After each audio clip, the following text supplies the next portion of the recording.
here with Professor Maria Elisabeth Street, and we ask her to summarize the gist of the project, MILCH project. Now, the Life Milk project is based on the hypothesis and on the fact that breast milk is actually an extremely important matrix for the biomonitoring of endocrine disruptors. So basically the aim of our study is to study mother-infant pairs from the end of pregnancy throughout the first year of life, and we will be evaluating the exposure and what are the reasons for this exposure in both the mother and the newborn, and we will be evaluating them also at 1, 3, 6 and 12 months of age.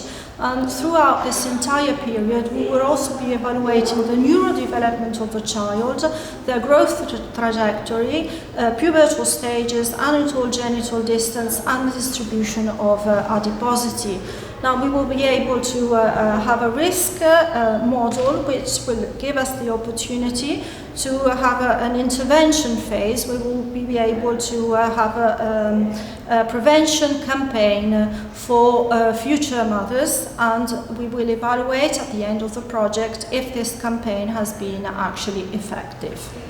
How much is important to present your result of the project in this workshop? Extremely important, because this workshop is addressed basically to neonatologists, and awareness and knowledge, first of all, must belong to gynecologists and obstetricians, to general physicians, but particularly to neonatologists and pediatricians, because we are the physicians which should exercise basically prevention in order to guarantee that our children will be healthy. Thank you very much indeed. You're welcome.